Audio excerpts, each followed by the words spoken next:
everything he asked and everything I asked. And so I was happy to meet more of his staff today than I had met before. But at the end, when we have questions, if you would, wait till they hand you a mic, and so that you can be heard on the audio. So with that, I'll introduce Representative Bradley Byrne. Thank you. Just returned from a trip to Israel last night. Thank you, thank you. Thank you, Mayor. Good to be with you. Thank you. Always great to be in Brewton. Thank you for all coming out. You've all heard this story before, but I got to tell it. First time I ran for office, I ran for the Alabama State School Board. That was in 1994. And there were 3 counties in the district back then, Mobile, Baldwin, and Escambia. On election night, we had the returns from Mobile and Baldwin County, and I was behind just that much. And I knew the vote decider was going to be Escambia County. So I called my cousin, Bradley Byrne, over here, and I told him, I said, Brad, I got all the results from Mobile and Baldwin. I'm behind by about this much. Can you get the returns for me? He said, yeah. So he got up out of his house and went down to the courthouse. And he called me back, and I said, well, and he said, we are doing very well. I think I got 80% of the vote here, which elected me to the state school board. So Escambia County and Brewton literally put me on the path of public service, and I've always been grateful for that. We are on our Conservative Solutions Tour. You see, we've got it over here. We talk about conservative solutions. I'm going to talk about one particular problem over here. But the reason we're doing that is this. Too often, and I'm as guilty about this as anybody, we in Washington are good about complaining about the problems. But that's only half the equation. The other half of the equation is talking about what we're going to do about them. When I was bringing up my children, I told them, I want to hear you whine. There's a problem, you tell us about it, we're going to figure out how to fix it. Well, we're pretty guilty in Washington of whining a lot. That doesn't get the job done for the people in this area. So what I hope we can talk about today, and I'm going to turn it over to your questions and comments real quickly here, let's talk about solutions. Now, we can probably all agree about the problems, but getting to a solution and fixing the problem is another thing. Now, the one thing I want to bring to your attention before we get started is this problem. A lot of people don't know the difference between mandatory spending in Washington and non-mandatory spending. Mandatory spending is money that goes out from Washington whether it's appropriated by Congress or not. It goes out because somebody is entitled to the money by virtue of the fact that they're a Social Security beneficiary and they've reached retirement age, or they're a beneficiary under one of our welfare programs and their income is such that they're entitled to welfare. Look at what's happened to that. In 1965, a third of the budget was mandatory spending. Congress couldn't control it, it just went out. But 2/3 of it was non-mandatory. That's what Congress was responsible for. Flash forward 50 years, my first year in Congress. Look at that. It's completely reversed. 2/3 of the budget is mandatory, which means Congress has nothing to do with it, and only 1/3 is non-mandatory. If things don't change, by 2040, it'll be 3/4. Now, here's the problem with that. We do a lot of stuff with this 34%. We defend the United States of America with that 34%. We build interstate highways and U.S. highways with that 34%. This time of year, I don't know about you, I wake up every morning and I go on the National Hurricane Center website, find out what's out there. After Hurricane Ivan, y'all probably did that more than I do. That's paid for. The National Weather Service is paid for out of that 34%. A lot of stuff that's pretty important, good stuff, is paid for out of the 34%. But as that gets to be smaller and smaller, we have less and less of that money to do those very important things because we've let the mandatory spending gobble up to 66%. Now, there's some important things in here. Social Security's in there. Medicare's in there.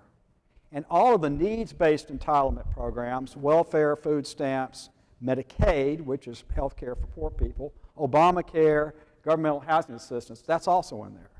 It's the fastest part of the federal budget, and it's growing without any control of Congress. You've heard a lot of debates in Washington about a lot of cuts we've made over here, and a lot of fighting over that. The problem is, while we're all focused over here, we're totally not paying attention to this. And if we as a nation don't pay attention to that, and this is a national problem, not just Congress or the President, it's all of our problem.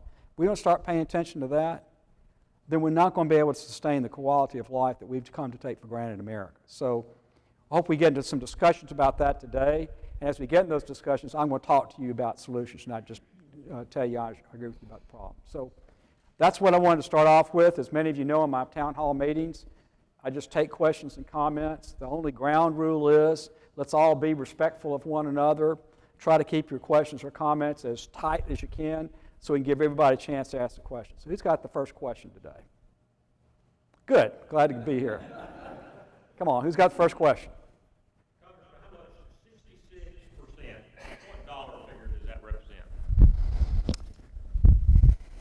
I'm going to guess, and I don't want to guess. Fraser Pain, at the exact moment I need my staff, they walk out of the room.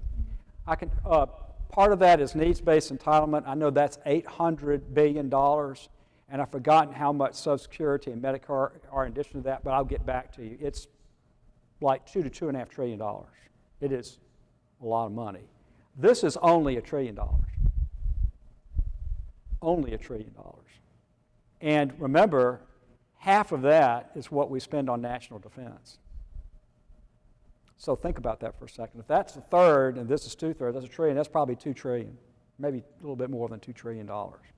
Now, we do have a lot of money coming into the federal government, but it's not enough to cover 100% of that. So that's why we have borrowed money, and that borrowed money, as it adds up over time, is why we have an $18 trillion debt. Now, since you brought it up, let me just try to get to the nub of this problem. All of us, as we've worked and we've gotten our paychecks, we've had money taken out of our paychecks for Social Security and for Medicare. Those are what we call non-needs entitlement programs. Some people either want to do away with Social Security and Medicare or change it so much that we've in effect done away with it. I don't agree with that. Whether we citizens of this country have just misunderstood those programs or not, all of us had that money taken out of our paycheck expecting that when we got to our retirement years to be something there for us. And I think we in the federal government need to honor that. We may need to make some changes to it so that it can be sustainable long term, because when Social Security and Medicare were passed, the life expectancy was far lower than what it is today. So people are living so much longer, we haven't set aside enough money in order to cover it.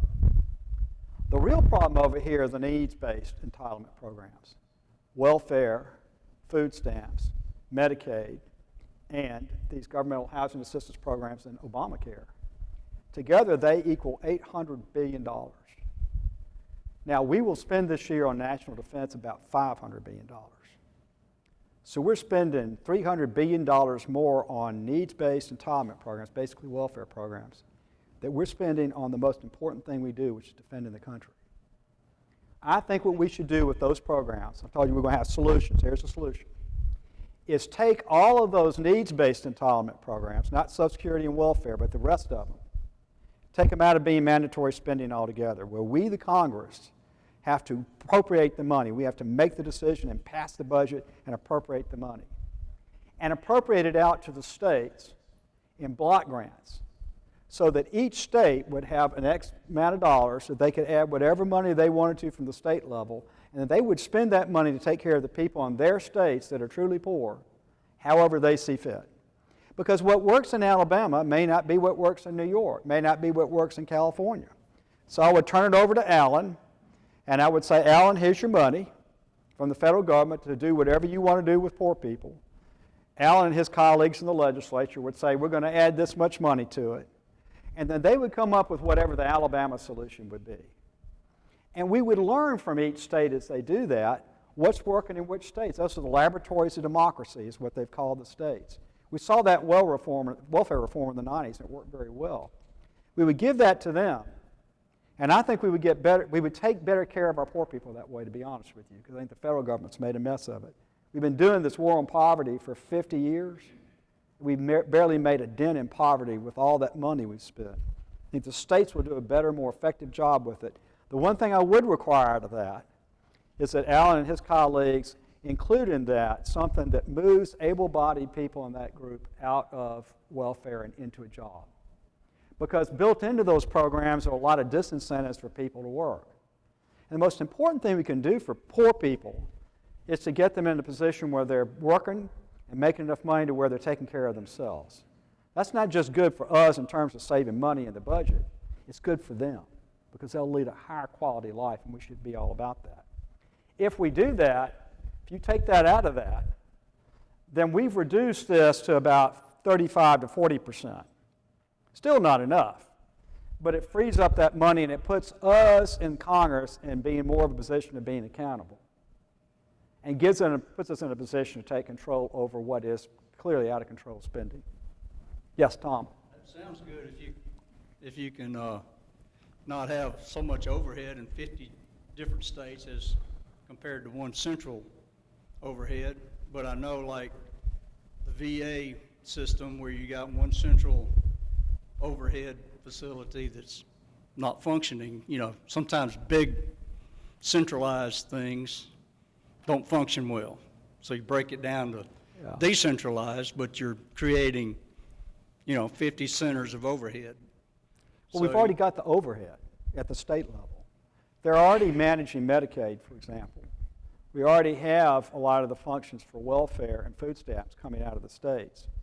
So the state overhead is already there. There may be some small increment of addition, don't get me wrong.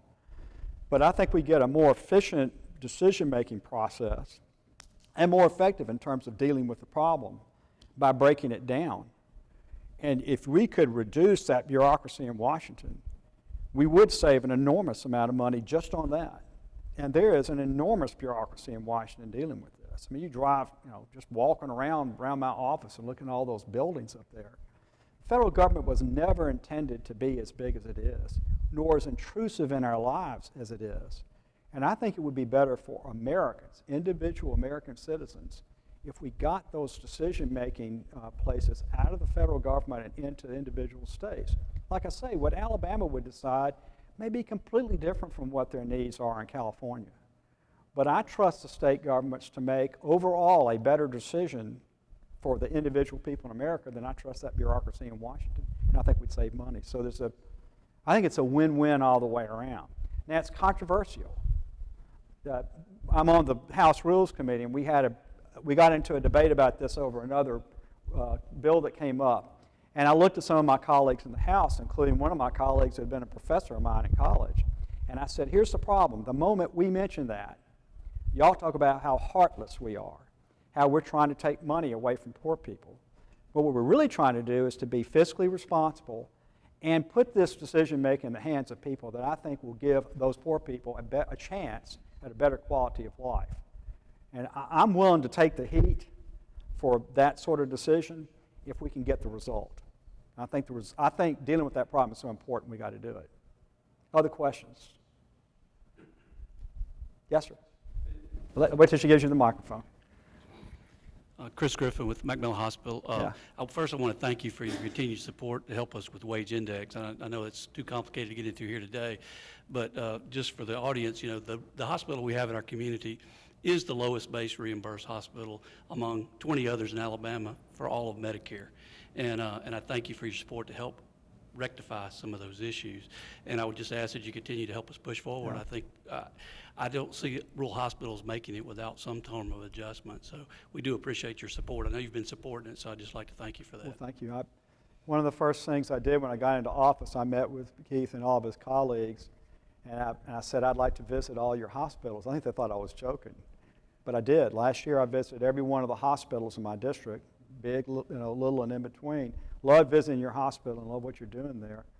But if we don't do something different, then hospitals like yours and rural hospitals throughout Alabama aren't going to make it.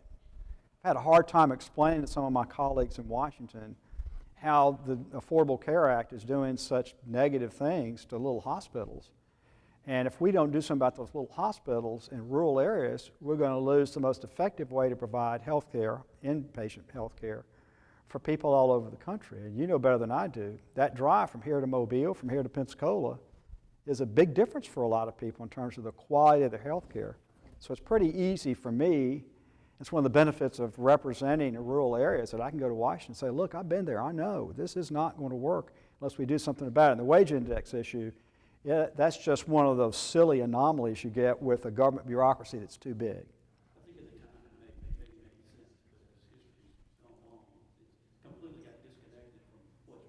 Well, we don't change easily at the federal government. I mean, we get stuck. We're pretty sclerotic. We get stuck in how we do things.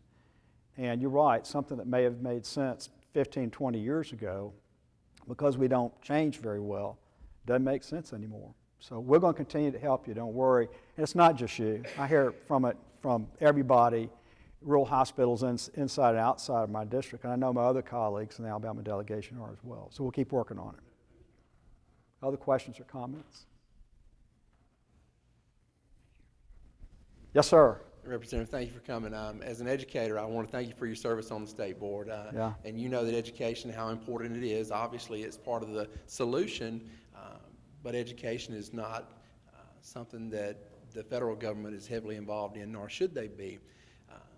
Since education obviously is a major part of the solution and it's not something that you can control, just speak to that a little bit about how you have a problem that's not within your grasp to deal with as a federal government. Yeah, thank you for that, and thank you for what you do. I mean, it really is extremely important. You know, when you get in Washington, you feel like, oh, let's solve the world's problems. And when it comes to education, I'm on the education committee in Washington. I've told my colleagues, and I've told some of the people from the Federal Department of Education, is we need to learn some humility. We, the federal government, provide about 10 to 15% of the average school system's budget. We provide about 50% of the regulations and the busy work and the paperwork. Well, that didn't make any sense for us to provide 10% of the money and 50% of all the busy work. So we passed a bill out of the House, and there's a bill that's been recently passed through the Senate. It's different. We got to work out our differences, that would substantially reduce the amount of federal mandates, paperwork, red tape, et cetera, to lower that burden on people that have to run schools and on teachers, so that they can be freed up to do their jobs, which is to educate children. And we've got to learn in Washington that we don't know more about how to educate your children than you do. And making those decisions should be something that's made at the local level. So that's why I feel so strongly that in that legislation, we make it very clear that we're not going to take federal money and directly or indirectly try to tell people how to set their academic standards, nor are we going to do the same thing with local school boards over picking curricula. That should be a fundamentally local decision. As an old state school board member, it's real, I can get real interested and I get very enticed into trying to get in there and try to micromanage things. And I have to exert the self-discipline on myself to say, no, that's not my role, and make sure we keep the federal government's footprint as low as we can to make sure we've left state and local educators with the freedom and the power and the flexibility to educate children. So I got to tell you, there are times I sit on that committee and think, well, I know how to fix that problem. It's really not my role to fix that problem, and I've got to continue to tell myself that. And federal government's got to continue to tell itself that we can't fix those problems, local people do. Other questions or comments? You probably I'm sorry. knew you wasn't going to get past me without saying something about regulations. Yeah. But it's pervasive in every industry and everything we do. But in the example I'm most familiar with is financial services. Yeah. And everything that has come down, every new regulation that has come down and purporting to help the consumer has made it more difficult for us to do business and to help our customers and our consumers. I don't know what the answer is, but somewhere along the line we've got to realize that the federal government does not know how to run a bank any better than I do, and does not know how to run a hospital better than Chris, right, and so forth. Right. It's so pervasive now, it's almost impossible to do business and to help the people that I grew up helping. I've been in banking business since I was about 15, 16 years old. And that's what I enjoyed doing, was helping people. And now it's almost impossible because they've got us regulated almost out of business. Well, that's another example of where the federal government doesn't have humility. I mean, we've got to learn what we can and can't do. You know as well as I, before we passed the Dodd-Frank law several years ago, that if you were a state chartered bank, you had the state superintendent of education regulating and supervising you. At the federal level, particularly on consumer stuff, you had the FDIC. You already had federal regulation, all those consumer things. And it's like an alphabet soup of things there used to be. Then the federal financial meltdown happened, and everybody in Washington said, we've got to fix this so it can't happen again. But instead of fixing it so it can't happen again, by dealing with the banks and the banking system that created it, we went after everybody, including community banks, who didn't have anything to do with it. It wasn't because of your bank that whatever happened happened. It's because they used that opportunity. You remember the President's Chief of Staff said a crisis is an opportunity. They used the crisis as an opportunity to create in the Dodd-Frank law this liberal grab bag of overregulation, which includes in that the Consumer Finance Protection Bureau, which we didn't need. But that was another way for them to get more of their government control over things. So, my position on that is I really think it'd be better if we just went back and repealed it and started all over again. But it's really true across the board. We see it in the EPA. We see it in all those federal agencies that deal with employment and labor law and all that. I get into that in the Education Committee. We see it with U.S. Fish and Wildlife. They're thinking now, looking at Salem, about making the rattlesnake an endangered species. Now, my little place in Stockton, Alabama, in a few weeks here we'll be out there getting our food plots planted. Rattlesnakes are an endangered species because I killed every one of them. It's nonsense that the rattlesnake is an endangered species. The same mentality that at NOAA, they're the ones that are telling us that we don't have enough red snapper out in the Gulf of Mexico.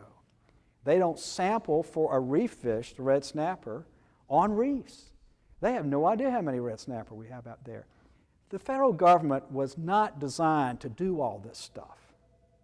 Go back and, you don't have to read too much of history to know what the founding fathers were thinking about when they created a federal government. They never intended it to do this. And because we're off doing all this other stuff, we're not doing the stuff we need to do well. We're not defending the country the way we ought to. We're not building U.S. highways like we should be. So in order to get the government to do the stuff right that we should be doing, we've also got to be about getting the government out of doing the things it was never supposed to do. So that's a long answer to your question, John, but I am very much in favor of a broad-based effort throughout Congress to ask this fundamental question. Is this an essential function of the federal government? And if it's not, let's get out of it.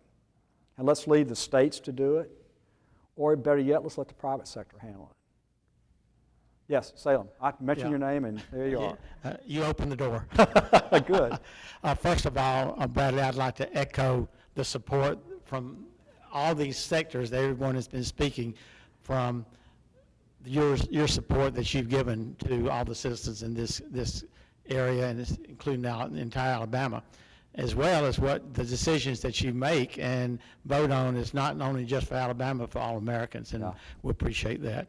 But being in the medical profession for the past 40 years, but now transitioning a little bit with stepping into a little bit in terms of forestry, the forestry sector is the largest manufacturing economic program in Alabama, and you know how much money is derived in economics from the forestry sector, and we appreciate your support and listening to your constituents about that and learning from your standpoint what is best for the citizens, and I really do appreciate that.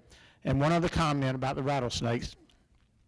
You know, there's some groups out there right now that is trying to work with the federal government, especially U.S. Fish and Wildlife. And when you speak to those people from U.S. Fish and Wildlife that are on the ground, employees of Fish and Wildlife, they want to work with the landowners and not have these things listed like the black pine snake or the eastern diamondback rattlesnake. They would rather that the forest be managed in terms of those ecosystems be managed for those habits, and that way the federal government can stay out of it. And that's where we're coming from, and we're trying to manage, and you'll see next week for the gopher tortoise, which is a species that's endangered east of the Tom Bigby, and we'll talk about that next week. But those things that we're trying to do in the forestry sector from a private landowner standpoint, but also from industry, is trying to continue managing the woodlands for those habitats and letting them thrive and keeping the federal government's hands out of it. Well, I appreciate you saying that. We're going to have, as part of this Conservative Solutions Tour, we're going to be doing an ag and forestry tour next week. We'll be at your place Thursday or Friday? Thursday. But we're going to be at a number of farms and forestry centers as we do that. I've had the great privilege of working with you and a lot of people in the forestry industry throughout my district and throughout the state. And as you pointed out, forestry is a huge part of our economy, so it's easy for me to do that. And you're right, I met with the local U.S. Fish and Wildlife people. And I was prepared for a meeting that was going to be adversarial. It was not at all. The local people on the ground, I really think, want to work with you and all the rest of us to come up with common sense solutions and not get lost in things that really are not helping at all. So that what that tells you is that the bad decision making is being made at a level above them. And that's what we've got in Washington right now. We've got a group of people in charge of these agencies who've got a mindset that they know better than you and I do, that they can understand better than you and I can what's really good for our forest around here. No one has more at stake in the health of the forest than a forest owner. No one. Certainly no one in Washington is going to understand it better than you. I've got a little bit of property over there in North Baldwin County, not much at all. But I guarantee you there's no bureaucrat in Washington who knows that little bit of property I got better than I do. Every bit of it, every tree, every hill, every little creek, everything. I mean, I know it because I've been living in it my whole life. And I love it. I wouldn't want anything bad to happen to it. But when you put that big brother federal government on top of it, you make bad decisions. So we need to get that out of there. I know that sounds like I'm just complaining again, but that's really a solution. Pulling the federal government out of all these places is a solution, because I do believe in the genius of the American people. We're not perfect, but the overall genius of the American people is if you leave us to our own devices, we figure things out. And we're going to take care of our land. We're going to take care of the people around us. That's what we've always done. Other questions or comments?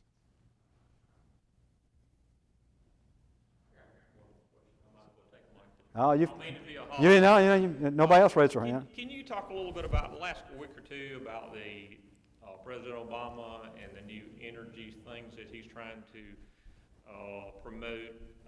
Does he have time to do that before he gets out of office? Can you just talk about it in general a little bit about that? Yeah. Well, what he's done the last week or so is really aimed at the use of coal in the production of energy. But it's part of a bigger thing that he's been working on for a long time. There is a pretty far left agenda that says that what's happening around the world is climate change that's man-driven, and that the solution for it is to remove as a means of producing energy anything that's based on carbon, which would be oil and anything that's derived from oil, coal and anything derived from coal, and natural gas. Now, because of the miracles of fracking, we are now on the precipice of becoming an energy-independent nation. I can remember when I was in the state legislature 10 years ago, we had this big controversy about this LNG, liquefied natural gas terminal they're going to have just off the mouth of Mobile Bay. We were going to be importing liquefied natural gas, and they'd have to put it through this loop down in the Gulf that would warm it up, and it'd go from being liquid to being gas, and you put it in pipelines. Now we're talking about LNG terminals where we're exporting it. That's how much the technology has changed. So we have the capacity in America to be totally energy independent using coal and coal derivatives, oil and oil derivatives, and natural gas. At the very moment at which we have that puts us in an incredibly competitive advantage vis-a-vis Europe and other countries like that. We're going to snatch the ball away from ourselves and say we can't use it. Now, the answer to the environmental issue is this. We know that there isn't climate change going on. That's undeniable. And we know that things that humans do contribute to that. That's also undeniable. What scientists can't tell you is exactly how much of what human activity is having to do with that, because the Earth's climate has always fluctuated. Go back and look. We know it has. We cannot produce enough energy for America or the world without carbon-based fuels. We cannot. There's not enough capacity to take wind and turn it into usable energy, or solar usable energy with the technology we've got. You just can't do it. So at least for some period of time here, we're going to have to use carbon-based fuels. The president is trying to take that ball away from us at the worst possible time. be successful? To some extent, he's already been successful. I mean, the power companies already shifting, the power companies, whether you're talking about the Rural Electrical Associations or Alabama Power, they're already moving more and more to natural gas. Their concern is that after you go to natural gas, after you go to natural gas, what's next? Well, get that out of there. So I think the president's already had some success there. I hope that we'll have a debate next year during the presidential election about what the overall economic future is for America. And I firmly believe that one of our competitive advantages as a country is that we're now in a position to produce our own energy. By the way, that has some enormous implications in foreign and military policy.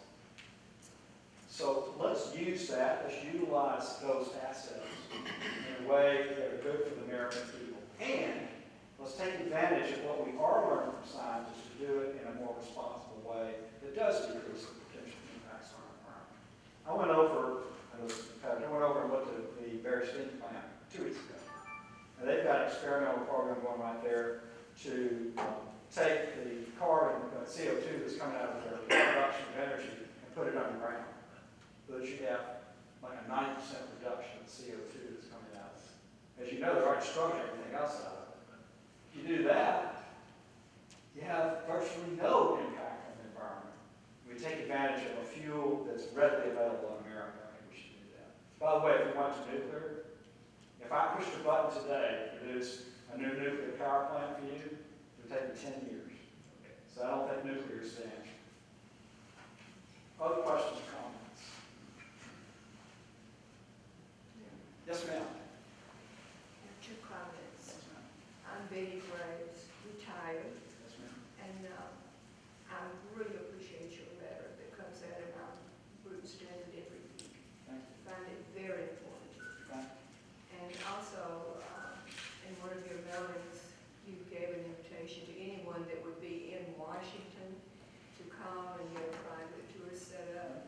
And my son lives in Washington, Edwin Graves. Mm-hmm. And I knew I was going to be there at the end of February. And I called your office.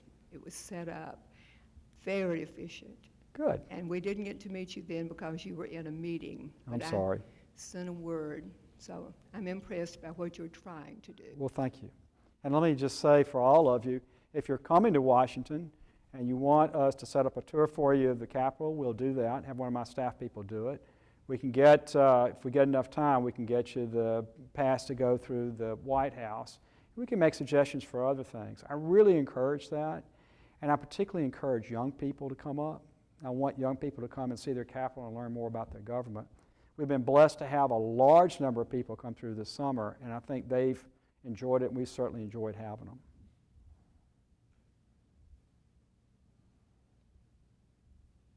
Yes, ma'am. You talked about budget cuts of the military and all that. Mm-hmm. Where do you see the military going? But foremost, I want to know where you see the Alabama National Guard going. Well, I'm worried about the National Guard in general, but particularly the Alabama National Guard. Some of you may have known my brother Dale was in the National Guard for a long time, was a command sergeant major over at 2 different units in Mobile. And through him, I got to know a lot of the people in the Guard. And after he died 2 years ago, I've gotten even closer to a lot of those people. I certainly hear from the head of the National Guard in Alabama, as we all do in Congress pretty regularly. What's happening to the National Guard in Alabama is really happening across the country, and it's happening to defense in general. And here's what's happened. We passed, Congress before I got there passed, the Budget Control Act. And what the Budget Control Act said is that if Congress didn't reach an agreement on a way to reduce the deficit, that they were going to take money-saving measures or cuts and spread them equally over this 34% of the budget. Half of that is defense. So we took 50% of the cuts that we were going to make and put it on 17% of the budget. Now, if it was just anything, it'd be bad enough, but we're putting 50% of the cuts on the 17% of the budget that is the single most important thing we do defending America. It's impacting the active military, it's impacting reserve, and it's impacting the Guard. Now, there's some fighting going on there about how much of those cuts go to active, how much go to the Guard, et cetera. We were meeting with General Odierno, the Chief of Staff of the Army, several months ago, a small group of us. I'm on the Armed Services Committee. We're meeting with him. And he was going through all this. And some of my colleagues were fussing at him because a certain percentage were going to the Guard versus the active. And I said, General, let me ask you a question. How much money would it take? Now, this is just the Army. This is not everything in defense. How much would it take for you to not have to make those decisions? How much does it take for us not to make those cuts anywhere? He said $7 billion. We wasted $7 billion somewhere in the federal government that morning. It is silly for us to be fighting over trying to get 50% of the cut out of national defense, that's what that is, because we're not willing to do that, not willing to address that. So I'm against the Budget Control Act. That sounds like I'm not a fiscal hawk or a fiscal conservative. But I'm against it because it takes decision-making away from Congress. Our job is to make decisions. Our job is to make priority choices. Our jobs are to go in there and do that sort of thing for the benefit of the people of America. And passing a law that just takes us out of the process doesn't make any sense. I'm also against it because it's forced us to make cuts to the defense of America that I think has now really greatly reduced our ability to defend this country. There's a story out recently that there's some higher-ups in the Department of Defense that question whether we could sustain ourselves in a prolonged military conflict with Russia. Now that's crazy, okay? That's no longer, well, okay, we're having these political fights in Washington. So I oppose the Budget Control Act. I think we need to not only quit cutting defense, I think we've got to increase spending on defense. I mean, somebody mentioned earlier, I think Yank mentioned earlier, I just came back from a week-long visit to Israel. I mean, you talk about a country that's surrounded by enemies. And there's been a lot of talk about this Iran deal. Here's the problem with the Iran deal. It's not what it's going to do to Israel. Frankly, after being in Israel last week, I think the best thing we can do is just let them defend themselves and they'll be fine. I mean, if I were Iran, I'd be more worried about Israel than America because Israel will defend itself. I'm worried about what that deal does to America. Because here's what happens under that deal. Iran ultimately, and there's a question about how long it will take, but trust me, it'll be quicker than everybody thinks. Iran will get a nuclear weapon. Okay? If Iran gets a nuclear weapon, Saudi Arabia is going to get a nuclear weapon. And everybody else will want Bahrain will want a nuclear weapon. UAE will want a nuclear. We'll nuclearize the most unstable part of the world. Not a good idea. We will, by lifting the economic sanctions, we will unfreeze $100 to $150 billion in financial assets that Iran has today. And the President and the Secretary of State say, well, they've got so many economic problems at home, it'll all stay at home. No, it won't. It'll end up in the hands of Hamas in Gaza and Hezbollah in Lebanon and Syria and the Houthis in Yemen and all these other groups that Iran sponsors. I mean, Iran's the #1 state sponsor of terrorism in the world. And over time, because they can now sell their oil in the open market freely, they'll get somewhere between $700 and $800 billion on top of that over the next several years just by selling oil. So we've greatly empowered them. We've given them the ability to get nuclear weapons, and we have lifted the restriction on people being able to sell them weapons, which means they can now buy from Russia, and Russia wants to sell this to them, intercontinental ballistic missiles. They don't need ICBMs to get to Israel. They have, regular missile can go from Iran over to Israel, not too hard. They need ICBMs to get to us. So we need to ramp up our defense. We need to say no to this Iran deal so we defend America, which is, as I said before, the #1 thing that the federal government should do. We shouldn't be involved so much in health care and education and rattlesnakes. And because we're doing all that, we're distracted from doing the one thing we're supposed to do, which is to take care and defend you. And so I'm going to fight against those things so we can focus on that thing. And I know how many people are employed in that too, by the way. It's got its own economic engine. So I'm going to fight against that Budget Control Act and fight against these cuts to defense because we need to do that. Other questions or comments? Yes, ma'am. Can you tell us a little bit about, I think you went to Cuba, didn't you? Yes, I did. Can you tell us a little bit about that? Sure. Thank you. I did go to Cuba, and I was, because of laws have been in place for a long time, American citizens can't freely travel there. So I went, and I did not go with a congressional group. There was a nonprofit that was taking some congressmen down there. I had been pretty critical of the president's decision in December. I raised my hand and said, I want to go. And they said, okay. And I said, I'm not going to lie to you about my position. They said, we know what your position is. So I went and I spent 4 days there. I was very impressed with the Cuban people. They're lovely people. They're good folks. They've got a pretty strong work ethic. They've got a certain style about them.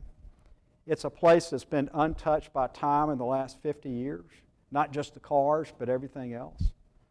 And it would be an enormous place for tourism and otherwise and international trade once they open themselves up. Here's the problem with Cuba, okay? First of all, don't make any mistake about it. They're still run by people who are Marxists. We met with, there were 4 or 5 of us from Congress, we met with, for 3 hours, their foreign minister and the woman that works for him that's been the direct negotiator with the United States. During the conversation, I said, I don't want you to think that we're here to tell you what form of government you should have. It's none of our business whether you choose to be communist or not. Well, my Spanish is not so good, so they go back and forth in Spanish. Finally turned to me and said, we're not communists, we're socialists. Communism is the perfection of socialism. We haven't reached perfection yet. I was like, whatever. You know. They're still Marxist. Raul Castro is running the country. I went to this fort across the harbor from Havana. They're having some international art show. And I'm not really all that knowledgeable about art, but I like old forts. And I was kind of oohing and ahhing over this old fort. There was a gentleman there with us who was a Cuban-American banker from Miami. And he said, this is where Raul and Che Guevara took all of the counter-revolutionaries, meaning people that disagreed with them, and shot them. And he's running the country. He's the same guy that worked with the Russians to put missiles in Cuba 50 years ago pointed at the United States. And Cuba is 1 hour off of our coast. It's the same people. They have no rule of law there. They have no private property rights. They have no court system. So if you wanted to invest in Cuba, I talked to a man 2 weeks ago from Alabama who was invited to go down there to invest in the country. And he was to put a plant down there. And he said, I decided not to do it because he could wake up one morning and find out that Raul woke up that morning and took his plant from him. And it would be a thing he could do about it. So, my position is that until we have an understanding with the Cubans about 3 particular things, we should stop this normalization process. We are doing it unilaterally. We've asked for nothing in return, nothing. I've never been in a negotiation in my life where I've asked for nothing in return. I mean, Charles Crothammer wrote a piece about this and said, you know how to win in a negotiation where things are very difficult, give the other side everything they want. And that's what we've done. We should ask for them, at a minimum, number 1, that they will agreement both ways, that they will not be a staging ground for foreign governments against the United States. So Russian naval vessels will no longer port in Havana. So Russian jets, military jets, will no longer use Cuban airspace. Remember, they're 1 hour away from the United States. That should be a lockdown agreement with accountability. Does that sound like that's a terribly difficult thing? We never even asked for it. Number 2, I want a system where we're going to deal with the compensation of victims of what happened by the Cuban government 50 years ago. People's lands were taken, their companies were taken, physical assets were taken. There needs to be a process, an agreed upon process where that's going to be adjudicated. And number 3, they're going to show us how they're going to give real liberties and rights to their people. Right now they don't have that. It used to be if you protested against the government, they'd throw you in jail and you never see the light of day. It's gotten better. Now you do that and they pick you up and they put you in jail for a little while and beat you up, then they let you go. And our State Department's telling me and saying, that's progress. Because it's no longer long-term incarceration, it's catch and release. I'm like, are you kidding me? I think we should have an agreement on those 3. And work with them to make them understand nobody's going to invest money down there until they know that they can get their investment back.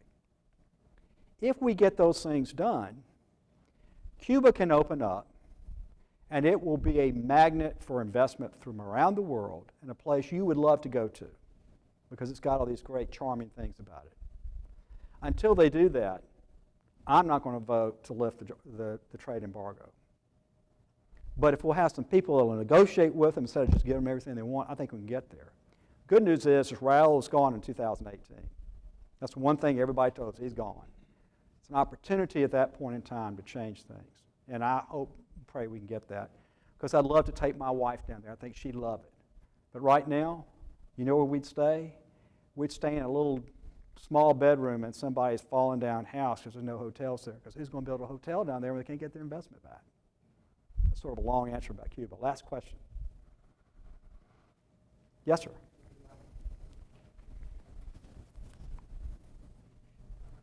The picture for America doesn't look as bright as what we'd like it to look for our children, for our grandchildren coming up.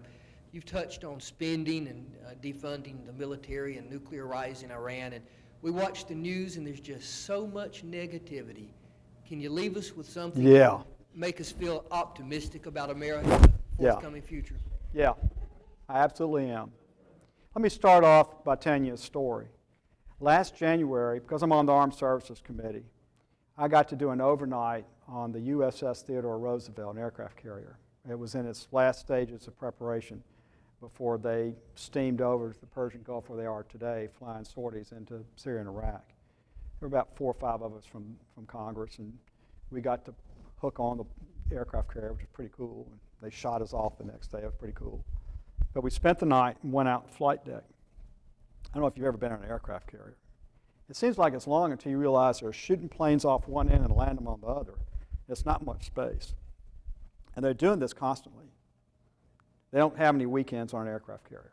They don't have any holidays on an aircraft carrier. It doesn't matter what the weather is. Shoot them off, land them, shoot them off, land them. Because that's what they're doing in the Persian Gulf right now. And they have to do it perfectly. You know, you can't make a mistake. You can't get a little bit over here, a little bit over there. If you do, you crash a plane. And not only do you have loss of life, but those are pretty expensive planes. So I'm out there on the flight deck with the CO next to me. And you have on all this headgear. It's real loud out there. And so I'm kind of yelling at him. He's yelling at me. I'm saying, how come you're not talking to him? He says, I don't need to talk to them. I train them. They know what to do. So would you like to meet them? Yeah. We'll do it inside. So we go inside. And you've seen Top Gun. You've seen those people out in the jet doing all that stuff and planes. It's amazing. We go inside, and they bring in about 5 or 6 of those sailors, and they pull off their headgear. They're babies. They're 19, 20, 21, 22 years old. I got 22 years old. I wouldn't let him anywhere near a jet. They're shooting off those planes and landing them flawlessly, day after day after day after day after day. Superbly trained, disciplined. We talk to them. They're very matter-of-fact about it. They are the absolute best of what you think of America. When anybody tells you that the greatness of America is gone, go on the deck of that aircraft carrier. Go visit an Air Force base. Go talk to the young men and women that are fighting for us in the Middle East today. They really represent the next generation, the greatness of that generation. We think of our greatness as being gone. My dad was drafted before Pearl Harbor. He was in basic training when Pearl Harbor happened. He trained without real guns because they didn't have guns.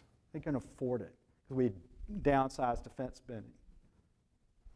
And they put those men in trains and sent them out to the West Coast, didn't know what they were going to do with them. Stripped out the Queen Mary and stuffed them all in there with no lifeboats or anything. Sent them to Australia, didn't know what they were going to do with them. Got them there. Daddy said he'd know if he was in the infantry or artillery or anything. They just figured it out. That generation that grew up like my dad in South Alabama with no money because everybody was poor in the Depression, and went from that and fought a world war in 4 different continents against 2 of the greatest military forces of the world, Germany and Japan, and won. And then got out of the war and turned around and fought the Cold War and beat the Russians. We think that's the greatest generation. We think that the next generation's not. Yeah, they are, because I've seen them. There's nothing wrong with America. We are still as great as we've ever been. We've made some bad decisions. We've quit acting like a great country at the very top of our country. It's time for those of you in Washington to remember who we are as Americans.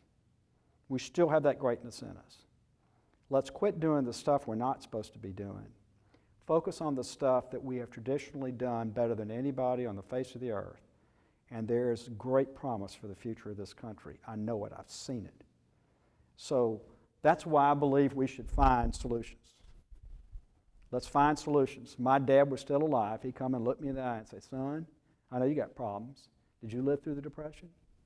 Did you come out of the Depression and fight in a world war on 4 different continents when you were in your early 20s?